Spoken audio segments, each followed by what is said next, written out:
بسم اللہ الرحمن الرحیم نحمدہ نصلی علی رسولہ الکریم اما بعد۔ کسی نے حضرت جی مولانا انعام الحسن صاحب رحمۃ اللہ علیہ سے پوچھا تھا، گئے دنیا سے اللہ ان کے درجات بلند فرمائے، معمولی لوگوں میں نہیں تھے، اس وقت کے اہل باطن، اہل علم، اہل تقوی، بڑے بڑے اکابر ان کو مانتے تھے کہ اللہ نے ایک شخص ایسا بنایا ہے۔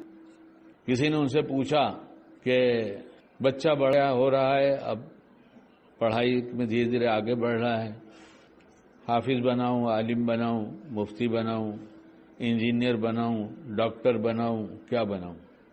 جواب سنیں گے، ان کا جواب ہے، تلاش کر لیجئے گا، ابھی بہت سے لوگ زندہ ہوں گے سننے والے، ورنہ کتاب میں تو نقل ہوگا ہی کہیں۔ فرمایا بھائی تم جو چاہے بناؤ، دیندار بناؤ۔ کیا فرمایا؟ جو چاہے بناؤ، کہے تو برا لگے گا، حافظ ہے لیکن کیا کر رہا ہے؟ دین کا پتہ ہی نہیں اسے، خالی حفظ ہے اس کے پاس۔ حافظ بنا کر مطمئن مت ہو جاؤ، دیندار بناؤ، دین سیکھنے سکھانے سے آئے گا۔ اپنے گھروں میں سیکھنے سکھانے کے حلقے لگاؤ، بیٹھاؤ، اور چھوٹی عمر جیسے ان کی ہو گئی، 7 سال کے ہو گئے، اب ان کو نماز کے لیے کہو، اپنی عورتوں سے کہو، اپنے گھر والوں سے کہو کہ میں گھر سے باہر رہتا ہوں، اذان ہو گئی، بچوں کو بولو استنجا کرو، وضو بناؤ، جو تمہاری ضرورت ہے کرو پوری، اس سے پہلے کہ تمہاری جماعت چھوٹ جائے، رکعت چھوٹ جائے، تم تیار ہو جاؤ۔ ہم اس کا عادی نہیں بنائیں گے، دیندار نہیں بن سکتا۔ یہ راستہ ہے خدا تک پہنچنے کا۔ ایمان کے بعد سب سے پہلے فرض ہے، قیمت اس کی اتنی ہے کہ عرش پہ بلا کے دیا ہے، بیان بہت جھوم سے ہوتا ہے، جھوم کے ہوتا ہے۔ کب تم بیان کر دو ہم سن لیں، بس اس کے بعد کیا ہے؟ کرنا تو ہے نہیں۔ ہم وہ کریں گے، ہماری عادت ہے، تو عادت پہ مومن نہیں جیتا، غیروں کو دیکھ کر نہیں جیتا، نبی علیہ السلام زندگی دیکھ کر جیتا ہے۔ اپنے بچوں کو لے کر بیٹھو، ایک ایک سنت ایک ایک دن میں سکھا دو گے، 2 سنت سکھا دو گے تو ان کے اندر سب سنتیں آ جائے گی، صبح سے لے کے شام تک کی۔ گھر والوں کو سکھانا آسان ہے۔ اس وقت بہت لوگ کہتے ہیں ماحول بہت خراب ہے، بچوں کی تربیت کے لیے کیا کیا جائے؟ بہت لوگ کہتے ہیں میرے بچے ٹھیک رہیں، دیندار رہیں، یہ کیسے ہو سکتا ہے؟ میں نے کہا بہت آسان ہے، آپ دیندار ہو جائیں وہ دیندار ہو جائے گا۔ اس لیے کتاب میں لکھا ہوا ہے، جس کا مفہوم یہ ہے کہ بچہ جب پیدا ہوتا ہے تو کیسے پیدا ہوتا ہے؟ اسلام کی فطرت پہ پیدا ہوتا ہے۔ اب اسے اس کے ماں باپ جو چاہے بنائیں، کیا الفاظ آتے ہیں؟ یہ بنا دے، وہ بنا دے، یہودی بنا دیتے ہیں یا نصرانی بنا دیتے ہیں، سنیں غور سے، ہاں، یہودی بنا دیتے ہیں یا نصرانی بنا دیتے ہیں یا مجوسی بنا دیتے ہیں۔ یہ مولانا صاحب ہیں، یہودی بنا دیتے ہیں یا نصرانی بنا دیتے ہیں یا مجوسی بنا دیتے ہیں۔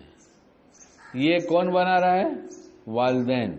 بچہ پیدا ہوا ہے اسلام کی فطرت پر۔ اسی طرح ماں باپ بے دین بنا دیتے ہیں یا ماں باپ دیندار بنا دیتے ہیں، یہی بناتے ہیں نا۔ جب وہ بن سکتے ہیں تو یہ بھی تو ماں باپ ہی بناتے ہیں۔ پھر بچے کا شکوہ کرنا غلط بات ہے، اپنا شکوہ کیجئے۔ ہمیں پہلے نمونہ بن کر دکھانا پڑے گا۔ باپ نہیں بدل رہا ہے اس لیے بیٹے نہیں بدل رہے۔ باپ چاہتا ہے میں جیسی چاہے زندگی گزاروں اور میرا بیٹا نیک بن جائے، اچھا بن جائے، یہ نہیں ہو سکتا۔ تو ایک صاحب سے میری بات ہو رہی تھی، اور اپنی نسلوں پہ ترس کھاؤ، اپنی نسلوں پر۔ تم بھی بن جاؤ گے، تمہاری نسلیں بھی بن جائیں گی۔ بہت مسئلہ ٹیڑھا ہو گیا ہے۔ ہر دیندار باپ جو کہا جاتا ہے وہ اپنی نسل کو سنبھالنا چاہتا ہے، بن جائے، اور خود بننا نہیں چاہ رہا ہے۔ وہ چاہتا ہے میں جیسے چاہے جی لوں، میرے بچے اچھے بن جائے، نہیں ہو سکتے۔ تجھے سر سے پاؤں تک کا حلیہ زبردستی زور دے کر اپنا بھی بدلنا پڑے گا، اپنے بچوں کا بھی بدلنا پڑے گا۔ نہیں، سوال ہی نہیں۔ اس گھر میں رہنا ہے تو ایسے ہی رہنا پڑے گا، اور اگر بچپن میں نہیں بدلا تو پھر تو بدل نہیں سکتے۔ اور جو بدل گیا بچپن میں، جس کے ماں باپ نے بدل دیا، وہ پھر اس بھلائی کو جس کی عادت ماں باپ نے ڈال دیا تھا اسے چھوڑ نہیں سکتا، وہ اس کی گھٹی میں پڑ گئی۔ ہم نے یہی سنا تھا جو نقل کر رہا ہوں کہ حضرت مولانا عبد الحلیم صاحب رحمۃ اللہ علیہ نے وہ پڑھنے کے زمانے میں جب وہ عالم بن رہے تھے تو حضرت تو ویسے ہی فطرتاً بہت نیک آدمی تھے، اور بچپن کے زمانے میں، وہ پڑھنے کے زمانے میں نیکی ہی غالب رہتی تھی، یہاں تک کہ حضرت شیخ مولانا زکریا صاحب رحمۃ اللہ علیہ جب پڑھایا انہوں نے، تو کسی زمانے میں پڑھنے کے بعد، فارغ ہونے کے بعد چلے گئے، حضرت کے مشورے سے کام شروع کر دیا، تو کسی وقت اور کچھ لوگ تھے اور حضرت بھی وہاں پہنچ گئے، تو حضرت کو دیکھ کر فرمایا ان کو تو پڑھائی کے زمانے میں ہی ولایت مل چکی ہے، اس لیے ولایت یہ ابھی اس کی فطرت بدلی نہیں ہے، ابھی تو یہ ولی ہے، ابھی یہ کم عمر ہے، بالغ نہیں ہوا ہے، اس کی فطرت بدلی نہیں ہے، ابھی تو صرف تم کو سہارا دینا ہے تھوڑا سا اور نمونہ دکھانا ہے۔ تو حضرت نے فرمایا اس میں ایک صاحب تہجد کے وقت آ جاتے تھے مسجد میں، اور فرض نماز کا بہت اہتمام تھا، اور 4 وقت غائب رہتے تھے، وہی محلے میں ٹہلتے تھے لیکن نماز کے لیے نہیں آتے، کبھی آئے کبھی نہیں آئے۔ تو حضرت نے پوچھ ہی لیا کہ بھائی یہ جو اتنی مشکل نماز ہے وہ تم آسانی سے آگے پڑھتے ہو، اور جو آسان ہے اس میں تو آتے نہیں۔ انہوں نے جواب دیا کہ اصل میں میرے ابا کی دکان ہمارے محلے سے بہت دور تھی، ابا فجر میں نہیں تہجد میں لے کر ہم لوگ کو مسجد میں آ جاتے تھے، اور اماں ہماری دیندار اتنی نہیں نماز کی، ان کو فکر نہیں، اذان ہو جائے اپنا بچہ گھر میں نظر آئے، گھر کا کوئی بڑا اسے ڈھکیل کر نہ بھیجے، جاؤ مسجد میں نماز پڑھو، اور جماعت کے ساتھ نماز پڑھ کر سنت بھی وہیں پڑھ کر آنا، عادت لگاؤ، ورنہ سلام پھیریں گے بھاگیں گے۔ پکڑ تو ہو جائے گی ایسے والدین کی، کیونکہ تربیت کی ذمہ داری ان کی ہے، اور یہ بچے امانت دیے گئے ہیں، اور اگر اس کو دیندار بنانے کی فکر نہیں کیا تو خیانت ہو رہی ہے، کل اللہ کو جواب دینا پڑے گا۔ جتنی تسبیح چاہے بیٹھ کے پڑھ لو، اس مسئلے کا حل تو یہی ہے، اس کی سزا الگ ہے، تسبیح کا اجر الگ ہے، اور بچوں کو بے دین بنانے کی سزا الگ ہے۔ تسبیح پڑھا کر بچے دیندار ہو جاتے تو تربیت کرنے کی کوئی ضرورت ہی نہیں تھی، صبح شام تسبیح پڑھا دو بس، پھر تربیت کرنی پڑے گی۔ تو انہوں نے بتایا کہ ابا کی یہ عادت تھی، اماں کی یہ عادت تھی، اس لیے ہم صبح کے اتنے نمازی تھے، باقی وقت نماز نہیں پڑھتے تھے۔ اور ان صاحب نے جن کا فون آیا، انہوں نے ایک دینی اعمال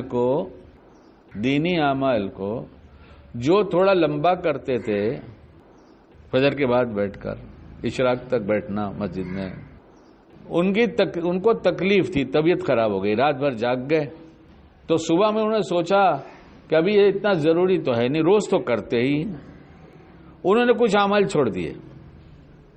دوسرے دن دیکھا کہ چھوٹا بچہ جو ہے ان کا بڑا ہو گیا، بالغ ہو گیا، مگر ابھی ہوا، اس نے دوسرے دن وہ عمل نہیں کیا۔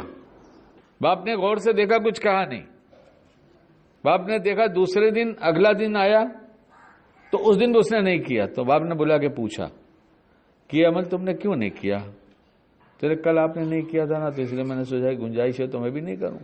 اتنا اثر ہو رہا ہے، چاہے فجر میں سو کے نمازیں قضا کر دو، سب سے پہلا عمل نماز چھوڑ کر سو جانے والے کا گناہ کبیرہ سے دن شروع ہو رہا ہے۔ کس سے شروع ہو رہا ہے؟ میں فتویٰ نہیں دے رہا ہوں، کہاں ہے مفتی لوگ بولے؟ نماز چھوڑ کر سو جانے والے کا دن کس سے شروع ہوا؟ حرام سے شروع ہوا۔ کس سے؟ حرام کر کے برکت آ جائے گی گھر میں، ہمیں بدلنا پڑے گا۔ میں ایک زمانے میں پینٹ شرٹ پہنا کرتا تھا، بزرگوں کے پاس آنا جانا شروع ہوا، تو بزرگوں کے پاس تبلیغ میں بھی جاتا تھا، بزرگوں کے پاس جاتا تھا، تو انہوں نے مجھ سے ایک بات کہا تھا، تم دیندار بننا چاہتے ہو ایسا لگتا ہے، اس لیے ایک دعا مانگتا ہوں، اچھی لگے تو آپ لوگ مانگیے، تو اللہ ہم کو اپنی پسند کا دیندار بنا دیجیے۔ کس کی پسند کا؟ ہاں، سب کی پسند کا نہیں چاہیے، اللہ کی پسند کا۔ تو تم کو اللہ کی سب بات ماننا آ جائے، ایسا چاہتے ہو؟ میں نے کہا جی حضرت، چاہتا تو ایسے ہی ہوں۔ کہ ٹخنا کھول دو، ماننا آ جائے گا، ٹخنا کھولو ماننا آ جائے گا۔ اپنے بچوں کے ٹخنے کھلوا دو، آنکھ مت بند کرو ایسے کہ جانے دو بچہ ہے، چاہے یہودی بنا دو، نصرانی بنا دو، مجوسی بنا دو، چاہے بے دین بنا دو، چاہے دیندار بنا دو۔ اپنی نسلوں کو سنبھالو، اپنے بچوں کو سنبھالو۔ کھانا پینا پیار نہیں ہے، ان کی تربیت اصل پیار ہے کہ جنت میں جانے والے بن جائیں، اصل پیار یہ ہے، لیکن ہمیں کرنا پڑے گا۔ باپ کہے گا تکبیر لگا اہتمام کرو تو اسے کرنا پڑے گا، اور اسے آنا نہیں ہے۔ کیا ہوا؟ ایک رکعت ہو گئی، کوئی بات نہیں، کوئی بات نہیں. کیا ہوا؟ آخری کہا تھا ٹھیک ہے نا، آیت نے چھوٹ گئی، کوئی بات نہیں، کوئی بات نہیں. فلائٹ چھوٹ جائے تو غم ہو جائے، دکان ایک دن نہ چھوٹے، دھندا ایک دن نہ چھوٹے، فیکٹری ایک دن نہ چھوٹے، اور نماز روز چھوٹے. اور یہاں تک چھوڑا کہ چھوڑ کر نماز ہی کو ایک دم چھوڑ دیا. پہلے تکبیر چھوڑا، پھر کچھ اور چھوڑا، پھر 2 رکعت چھوڑا، پھر اتحیات میں بیٹھے، پھر اس کے بعد پوری نماز ہی چھوڑ دیا. ایسے ہمارا دین چھوٹ رہا ہے، اور غیر دیکھ رہے ہیں، محسوس کر رہے ہیں یہ ایک آئے کے مسلمان ہیں. ہم مسلمانوں سے ڈرتے ہیں، ہم ان سے تھوڑی ڈرتے ہیں. تو مسلمانوں سے کیوں ڈرتے ہیں؟ مسلمان لڑتا ہے؟ کہنے مسلمان لڑتا نہیں، مسلمان اتنا پیار دیتا ہے کہ دشمن کو دوست بنا لیتا ہے. ابو جہل جانتا تھا، ابو لہب جانتا تھا کہ اگر ہم نہیں مان لائیں گے تو ہمیں پوری ماننا پڑے گا. آج کا مسلمان جانتا ہے تھوڑی سی مانو تو بھی چلے گا، زیادہ مانو تو بھی چلے گا، کبھی کبھی مانو تو بھی چلے گا، کبھی نہیں مانو تو بھی چلے گا. تو کہا کپڑا بدل دیا؟ کہاں؟ بولے گال بھی بدل دو. نہیں یار، ایسا کیسا؟ داڑھی کیسا چھوڑ سکتے؟ داڑھی تو رکھنا ہی پڑے گا نا اپنے کو، تب ان تو مسلمان ہے. ارے نہیں یار، ابھی تھوڑا ان کو ماننا پڑے گا، وہ لوگ ایڈوانس لوگ ہیں. آج پہچان رہے ہیں، کل لے آ کے تم کو اور ہم کو ڈال دیں گے. اللہ نہ کرے وہ دن آ جائے. بولے نبھا لیا جتنا نبھانا تھا. جس کا بیٹا نہ بے نمازی چھوڑ کر جائے گا، باپ کی سزا دنیا میں ملے گی.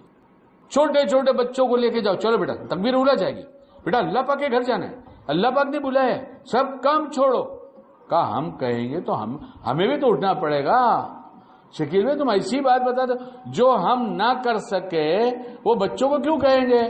ہمیں یہ سب اچھا نہیں لگتا. ہم تو تکبیر اڑا چھوڑیں گے. ابھی چلیں گے، ابھی چلیں گے، ابھی چلیں گے، ابھی چلیں گے. کتنا بجے؟ ابھی چلیں گے.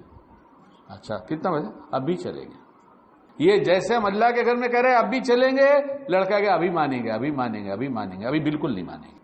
وہ بلا رہا ہے. کون بلا رہا ہے؟ اللہ بلا رہا ہے، اپنے گھر میں بلا رہا ہے. کیا دے گا؟